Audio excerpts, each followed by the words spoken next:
Hi, my name is Ryan Langwish, and this is Ludo Lodge, a channel about sparking growth in your journey as a game designer. And today I'm going to be looking at the program nanDECK and talking about why it might be something that you might be interested in using in your own game design projects, and walking through a very simple tutorial of the basics of using it.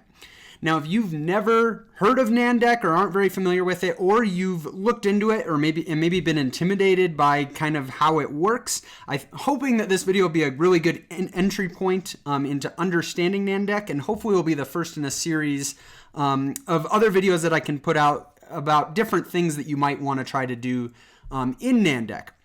So what is nanDECK? nanDECK is a piece of software that essentially lets you build decks of cards from spreadsheet data. So if you have like an Excel spreadsheet or Google Sheet, something exported in like a CSV, comma separated values file, it basically is going to take that as input, let you define essentially kind of code that defines how you want to take that data and turn it into a card layout, or more generically, just any kind of layout. There's no reason you couldn't use nanDECK to generate like tiles in a game or some kind of other game component that makes sense to have like a bunch of versions of that have different differences between them. So why is this useful? Suppose you were making a card game, a game that had, a lot of different types of cards, and you wanted to make a prototype for it so you can print it out and test it. And you're going through in maybe some drawing program or something and creating these cards and entering all the data in these cards. And that's all fine and dandy.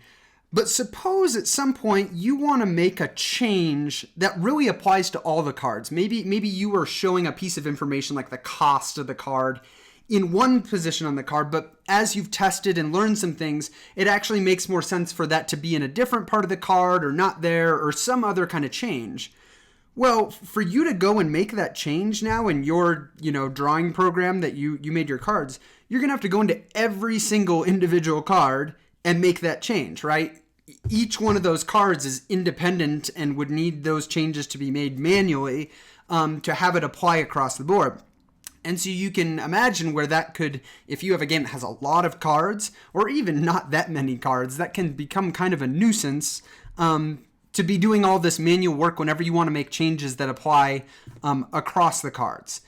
How does nanDECK solve this problem? Well, it's going to basically have a spreadsheet that defines all your cards. So every row in the spreadsheet is another card that defines, the name of the card, the cost, the description, whatever data in your game makes sense to be on a card. And then in nanDECK, you're kind of defining a single layout that then is going to generate all those cards from the spreadsheet data. So when you hit generate in nanDECK, it's going to run that through, and for every row in your spreadsheet, it's going to spit out a card layout based on your definition. So now if we think about that same problem where you want to make a change, I want to move the cost to be in a different place on the card. Well, I can just go in nanDECK, I can just adjust where that is in the layout, hit build, validate and build. It's going to run through my spreadsheet data, and I suddenly have all of my cards generated with that change. So it can be very useful in kind of just the workflow of iterating in your game designs. And so that's the major reason why you might want to use it. And there's definitely other software that solve these kinds of problems, but nanDECK is definitely popular kind of in the board game design community because it's free and because it's pretty robust. It's pretty powerful, and actually I have it open here and just looking at the layout, there's a lot of options, there's a lot of buttons, and there's a user manual that is very in depth of all the options in nanDECK. Which is a double-edged sword. It makes it very powerful in what you can do, but it also makes it a little bit intimidating to get into it. So hopefully we can break some of that down here and make it a little easier to understand. Now, this is by no means the first video tutorial on nanDECK. There's definitely other good resources out there. I specifically will call out Calvin from Streamlined Gaming. I'll link his channel down in the description below. He's got some great tutorials walking through some different examples in nanDECK that I think would definitely be a good supplement to this video if you want to check that out. But without further ado, let's jump in. So the first thing, I obviously have nanDECK open here, but if you were starting out, you would need to download and get nanDECK onto your computer, which raises the point that nanDECK is Windows-only software.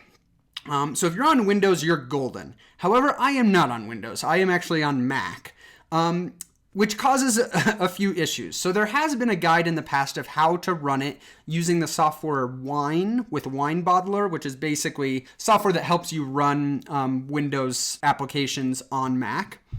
And that's how I've used it for a couple years now. However, in my going to make this video, I tried to fire up nanDECK and it didn't work anymore. And the reason was my computer, Mac, had updated to Catalina, the newest Mac OS, which now does not support 32-bit applications, which in turn means Wine no longer works. And so I have no way of running nanDECK on my computer. So if you're on Catalina, that's going to be a problem. Now, how do I have this open here? Well, it's because I'm actually using another piece of software called Parallels. You actually see this little parallel red line up here, which is a paid piece of software to be able to run Windows and Windows applications on Mac.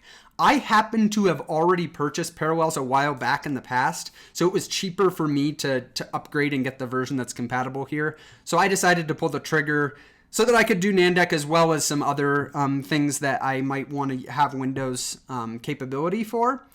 But it is worth mentioning, if you're on Catalina Mac, that's kind of, as far as I know, your only option is a piece of paid software like Parallels.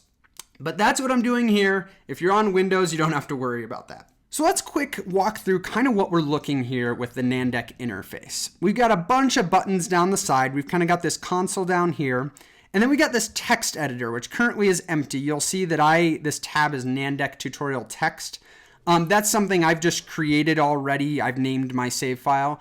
A save file in nanDECK is basically just a text file. It's a TXT file, but you can think of it like kind of the code input to nanDECK. So if you've ever done any programming or anything, and this definitely isn't as complex as a lot of types of programming, but it follows a similar pattern of when you run nanDECK, it's just going to go line by line down through your input file, and it's just going to execute those commands, which are all going to do, different things in defining what the layout is going to be. And that's all defined in this text file.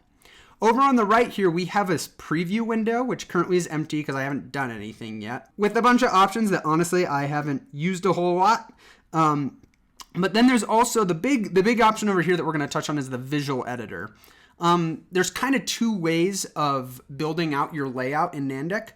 One is just writing the code yourself. So if you have a good understanding of the different directives and how to use them, you can just type those in here and that's all going to work.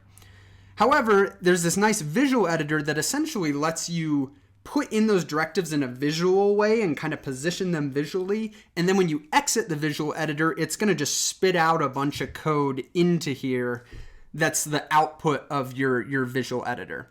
Which you could then edit directly in here or go back into the visual editor. So my recommendation, I come from a programming background, so as I've used nanDECK, I definitely have felt comfortable just kind of like living in the text editor for that. But the visual editor is very powerful and honestly would be my recommendation for anybody that's, especially if you're trying to rapidly get some prototype cards, is very easy, as you'll see in this video, to get things going in the visual editor. So the basic flow of building things in nanDECK is you're going to be defining your kind of script here, your input file. And then at some point, you're going to say over here that you want to validate the deck. What that means is you're asking nanDECK to check your input and see if everything's valid. Because it's kind of like programming, all the different directives and things that you can do in nanDECK have to be formatted in a specific way for nanDECK to recognize it. And so when you validate, what you can run into is what in programming you would call syntax errors. They're just errors with, it's just not proper grammar for the language to be able to process and actually, compile to build. So if you validate, that's going to basically tell you, is your deck valid? Is all the code valid nanDECK code? Or it's going to highlight, hey, there's an error here and you need to change that. If your deck is valid when you validate it, then this build deck option will become available that's currently grayed out. Clicking that's what's going to actually run your code and generate the images from your spreadsheet data, and then you'll be able to see that in the little preview window and see if it looks like what you want. So before we get much further here, I want to show you what your spreadsheet data might look like. Okay, so I'm here in Google Sheets, which is typically what I use if I have nanDECK data, just because it's nice to have it backed up online and I can access it anywhere. And it's just a basic spreadsheet here. You're going to have this first column is going to be, or the first row is going to be all of your titles for your column. So I'm defining this column is going to be all my names, my costs, my description, then the image I want on the card, and then count's going to be like how many of that card do I want to be produced. You know, I want 5 of the attack cards, but only 1 of the retrieve cards. All this data isn't from any game. It's just like super generic placeholder data that I just typed up here. But it should be a good example of kind of what we want to go through here. So you've got those across the top row, and then each row after that's just defining a card. So this card has a name of attack, a cost of 3, its description is that it deals 10 damage. I want it to use the sword image, and then I want 5 of them to be in my, my set of cards that's generated. This image is basically going to be an image you have on your computer, and I could specify like a full path to that image. Because I'm not specifying the whole path, I'm just putting, the base name. That's assuming that that image is going to be in the same directory as my nanDECK text file, my input file. If it's not, it's going to say it can't find this. So if I had that in like a folder, which is very possible if you're working with something that you have a lot of images, you might want to organize it a little better. I could have something like images / sword, and as long as that images directory is in the same one as the nanDECK text file, then that would work. But once I'm done in here, and in the future, once you have your nanDECK layout defined, this is where you'll make any changes to your game. Like if I want defend, actually 2 is too cheap for it. I think it needs to be bumped up to 3. My playtesting has shown me that. I can just change it here, download this spreadsheet, run it through nanDECK, and I have the new set of cards. So once you're done defining all this, you're going to go up to File, you're going to go to Download, and from there we want a CSV file, because that's what nanDECK is going to be looking for, is that comma separated values, which I have already downloaded. So let's jump back to nanDECK. So the first thing you're really going to want to do in any nanDECK script is define what is the spreadsheet that is being used here. And that's always going to be done using the link directive. You'll notice it turns blue here, which is showing like nanDECK recognizes this. If I add another letter, it doesn't know what this is. So it has kind of syntax highlighting that you kind of know that you have the right thing. And it also puts this nifty line down here that essentially is telling you what this directive expects. So in this case, it's expecting a file name. I don't know what all these fields are with this, but typically with link, we're just giving it a file name. So I'm going to say link is equal to, and I'm going to give this the name of my file, which is nanDECK tutorial.csv. And so this is telling nanDECK that this is the spreadsheet I want to link to. And again, just like I said with the images before, this is assuming, because I'm not providing a full path, this is assuming that this is in the same directory as this text file, my nanDECK tutorial text file. As long as they're in the same directory, it'll be able to find this based on the link. And let's actually take a real quick look at that directory, just so you know kind of what I have set up there before we get too far into this script. So this is my directory that I have all of the information for this particular tutorial. So I have my CSV file that I downloaded from Google Sheets. I have my text file, which is what we're looking at and editing in this editor, which worth mentioning that it has, save functionality, and I highly recommend saving often. I would be lying if I said I hadn't lost a bunch of nanDECK work at one point, because I didn't do that. So good to save that. So it's just going to the text file. And then I have all my images here, which are in the same directory, because remember, I didn't provide a full path to them in my spreadsheet. So it's going to be looking here for these images, which these images I just pulled off of the handy dandy gameicons.net. I believe it's .net. Very useful website. If I remember, I will link it in the description below. So let's jump back here. And now that we have this linked, there's usually some settings that you're going to want to apply kind of up front, just kind of independent of what we want our card to look like. And I usually will label a section here kind of settings. And what I'm doing here, this semicolon is telling nanDECK that this is a comment. So if you've ever done any programming, most programming languages have a way to put comments in, which is just lines that are going to be completely ignored. They're just messages in the editor so that you can, remember things or keep things organized. In nanDECK, you can use a semicolon for that. You can also, I believe, use a single quote or an apostrophe. I prefer the semicolon for whatever reason. I guess it looks like it highlights it, whereas the other one doesn't. But I'm going to put some settings under here. So the first one I like to do is unit, which is how I'm going to define kind of whenever I use numbers for sizes, what unit of measurement do I want it to be in? Do I want inches, centimeters? I think centimeters is the default. I switch it to inch just because I'm working with typically a standard size card, which is 2.5 by 3.5 inches. So it just makes it a little easier to kind of get that result. So once we've set that, now I also want to set my page size. Ultimately, I want to be able to, print out these cards. So I want to just define that the page size is going to be a standard 8.5 by 11. And we're going to use portrait in this case. And again, there's this useful information here that tells you, the first thing's width, then height, then orientation. It tells you the options. There's a bunch of other things I could add to this if I wanted. So this is great information when you're trying to figure out what to do in nanDECK. But then there's also the nanDECK manual, which is completely in depth of every option you have and examples of how to use it. So if this isn't enough to jog your memory, you can go there and look. So the resources are definitely there to be able to kind of figure out as you're going along. Another thing that I typically add is a border, which is just going to add a border around all cards. This ends up being useful, for example, when I print it and I want to be able to cut them out, I want lines to be able to cut. It's also helpful. I often am importing into Tabletop Simulator. And when you have those cards in your hand, it's nice to have the, kind of a black line to separate the cards instead of it just looking like they all are white connected. So it's nice to have this border.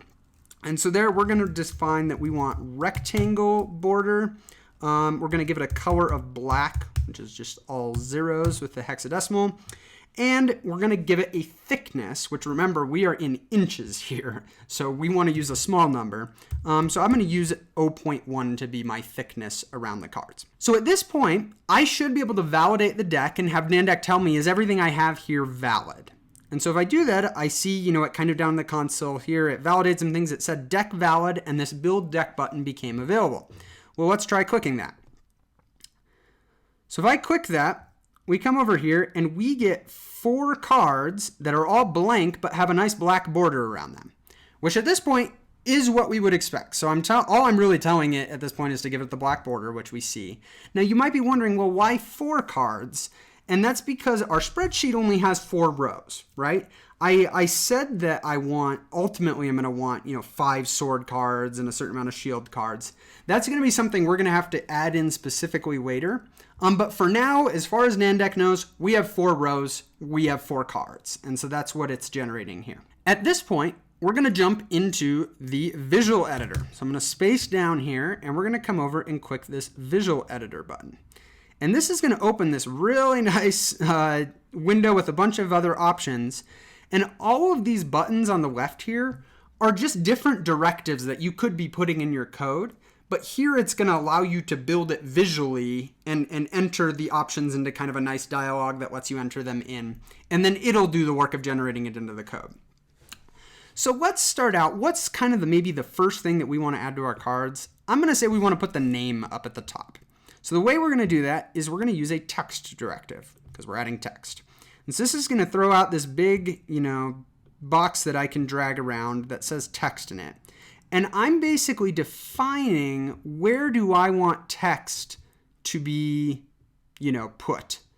And so I'm going to say, kind of here, centered is probably what I want. The reason I'm bumping it over is I'm going to end up putting the cost up in the top left. I think we're going to put picture under that and then description under that. Pretty standard layout for a card. Now this is looking all right, but we need to tell nanDECK, hey, for this text field here, I want you to use the data from the name column in my spreadsheet. So the way you're going to do that is if you right-click the text box here, or I think you can right-click over in the list, it's going to bring up this form that has all of the different options that we could define for our text field. So the first one here, and this is going to be the first one for most directives, is the range. Now range is saying what cards should this directive apply to? In our case, pretty much everything we're doing, we're going to have apply to all cards. So that's kind of the default, is it's going to, 1 through 4. We're going to do all of the cards. I think there actually is like a shortcut for that you could do all. I'm not going to do that just in case it doesn't work at this point. But by default, that's what we want here. But here where it says text, this is what it's going to show in the text box. And if we double click this, it's going to show us these are the things that it recognizes from our spreadsheet. This is all coming from our spreadsheet. nanDECK went through that first row and it said, okay, you have a cost, you have a count, you have a description, you have an image, and you have a name. And so I can tell nanDECK, okay, I'm interested in name here. I want name to be what's used for the text. All this position stuff is just defined by how we dragged our box around. There's a bunch of alignment stuff we can do. I think by default, it's already horizontally aligning and vertically aligning, so we're not going to worry about that. Again, there's a bunch of different things you could do. In this case, I don't think we're particularly interested. So we're going to confirm, and then we can see that this says attack here. And actually up here, we can cycle through our cards, and we can see it changes to defend, potion, and retrieve. Those are our 4 cards that it's grabbing from our spreadsheet. Now you're probably thinking, that is some really tiny text that's really hard to read. And you would be correct. So how do we fix that? Well, we are going to want to define a font to be used for that. We haven't defined a font, so it's just using kind of whatever's the default. But there is a font directive. So if we click font, and here the ordering is going to be very important, because a font directive is going to set the font for every directive that's after that, and it won't change until you call a font directive again. So we need this font directive to be above text, and I can just drag that above there. But now if we go and right click into our font directive, you can see that we can change what we want the font to be. We can change the size. So as I type this in here, we should actually see it update. So there we go. We got 16 there for the size. Maybe we do 24. Obviously, you could run into some things if you have different sizes of, like it was really long names, and you might want to do some logic around like using a smaller font when it's a long enough name. We're not going to get that complicated here. We're just going to throw in some very basic text. Think of this example as like you have an idea for a game, you're quick whipping stuff up, and you just want to get it to the table as quickly as possible. You're not trying to make it look all that good. You just need all the information represented. We're shooting for functional here. So that should be good there, and if we confirm, and again, we can step through all of our cards here and see that they have the titles. So the next thing I'm going to want to do is add in the image, and fortunately, there is an image directive. So I'm defining with this the area that I want the image to show. So we kind of want to leave maybe a little bit of space around, maybe put it something like this. But then we need to right click into here because we need to tell nanDECK, well, what image should it be using? And so if we double click into image file, we can tell it, hey, that image is stored in our image column. So we insert that, and you'll notice behind here, it popped in my sword that's assigned to my attack image. So if we confirm here, now when we step through all these, it's pulling those files from that directory based on which value was in the row for that card. So very quickly, we got the basics of this layout working, which is great. Next up, we are going to want a description. Well, we already kind of know how to do this, right? It's going to be text. So we're going to grab text. We're going to pull it down here. Maybe give it a little bit of margin so it doesn't hug right up against the side of the card. And we're going to right click it. And we're going to tell it that we want to use description. Now this is great, but there's going to be a couple problems here. One is our text is very large. We probably don't want our description text that large. And secondly, you can see it's getting cut off. The second problem there we can fix by adding the word wrap option, which is in the vertical alignment, which is just telling it, hey, we want it to, as it gets to the end, wrap down through the box. So that's easy. But the second thing we want to fix is the size of it, which Right now it's inheriting the size from this font directive because it just goes in order. And so we need to add a new font directive that before it gets to this text tells it, hey, step down to a lower font size. So we can actually just duplicate this by clicking this duplicate object button there, and it'll throw it here at the bottom. We want to put it right before text. Oops, right before text. And if we come in here, we don't want 24. Instead, I'm going to say 12 and confirm. And so now we have that proper size there. Maybe I want to, bump this down a little bit so it's not as close to here. And that's really what's helpful in the visual editor. It's just that like visual bumping of things around. If I was doing that in the text editor, I would need to be changing numbers to do it and kind of just like visualizing it in my head and then building it to see the results. So that's hugely valuable here. So the last piece we're missing is we want the cost to be up in this corner. But before we do that, I'm kind of thinking it would be nice if we had kind of a rectangle around the title at the top here, and maybe the cost was in its own little square. So for that kind of stuff, there's a bunch of different polygon, rectangle, ellipse directives that allow you to just draw shapes. So in this case, we want rectangle. Drops this nice big rectangle in here. And we're going to first define a rectangle that's going to be our here. Now this is an example, like I really just want it to be exactly the width of the card, which is a little hard to do visually, but if I go into it, I can just be like, okay, 100.723, I meant 100%. I want it to be 100%. So that works fine. But now I don't want a black box like this, right? So I first am going to want it to be empty for the color, but then I'm going to want it to have a thickness for the border around it. Now remember, this thickness is going to inherit whatever units we're in, which happens to be inches. So if I say it's 1 inch, a 1 inch border is just going to completely fill it in again.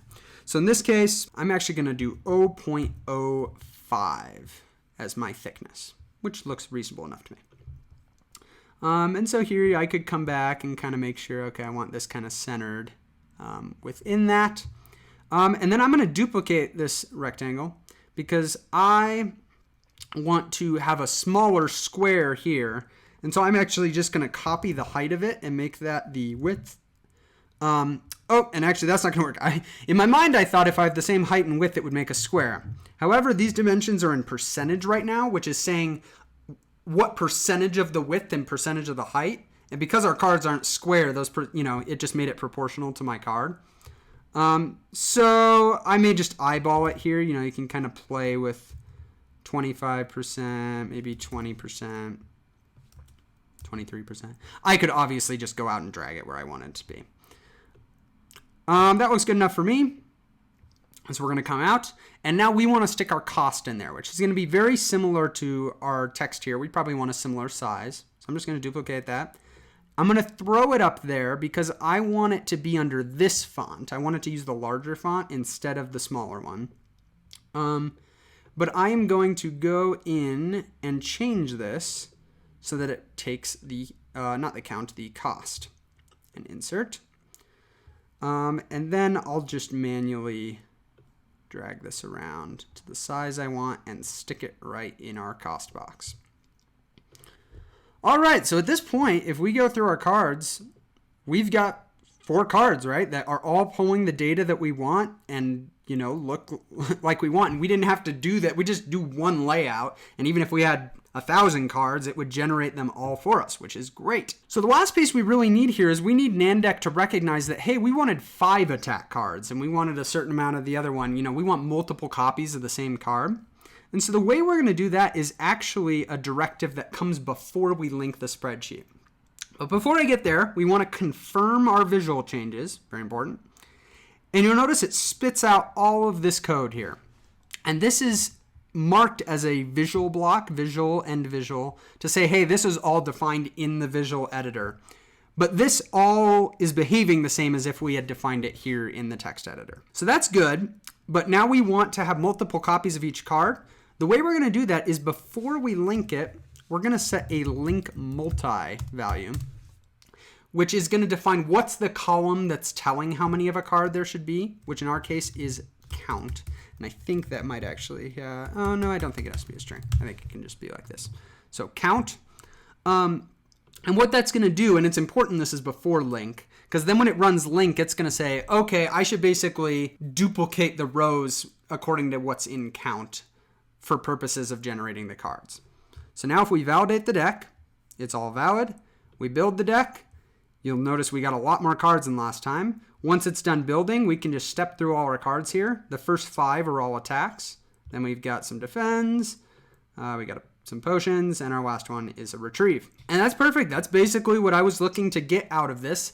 And you can see, you know, obviously I'm explaining it as I go, but like what I just did, you could do in 5 minutes once you're familiar with nanDECK, like just throwing a few values in there and positioning things and then spitting it out. And now if I wanted to print this out, I have options over here to be able to print the deck or save the images as individual images if that's more useful, put it to a PDF. There is going to be one problem here though, and you'll notice when I go to print, and it's not so much a problem as a waste of paper. We're only getting 6 cards to a page, which is fine, but you can see we really should be able to fit 9 to a page. So let's see how we can maybe fix that. And the best way I think to fix it is to adjust the margins so that, you know, we have shallower margins on our print. So I'm going to up in my settings, add a margins directive. And I am going to do, it's going to be, as you see down here, left margin, right margin, top, bottom. So left, right isn't really the problem. I'll just do 0.5, 0.5. This is going to be in inches. And then I'm going to do 0.1, 0.1. And so let's validate this. Let's build it. We got it all. And now if we go to print deck, huzzah, we've got 9 to a page because we brought down the margins on the top and bottom. So we've got page 1 and we got page 2. And you can then print those off and work with them and do things with them. I mentioned earlier that I often use it with Tabletop Simulator, which is a very convenient workflow to be able to generate it here and get it to Tabletop Simulator. I'll definitely cover that in future videos of kind of what that workflow might look like. But this, I think, wraps it up for my kind of introduction to nanDECK. Hopefully this kind of gives you an idea of, 1, why it's useful, why you might have any interest in using this tool, and 2, kind of, despite the overwhelming options and maybe kind of the intimidating, you know, if you're not familiar with programming, this might be a little intimidating, especially with the visual editor, really makes it accessible for you to generate cards very quickly and then have a spreadsheet that you update the data and update your cards through that. If you enjoyed this video, please give it a like. Consider subscribing to the channel if you're interested in videos like this. Let me know if you have any questions down in the comments. I appreciate you sticking around this long, and I will see you in the next video.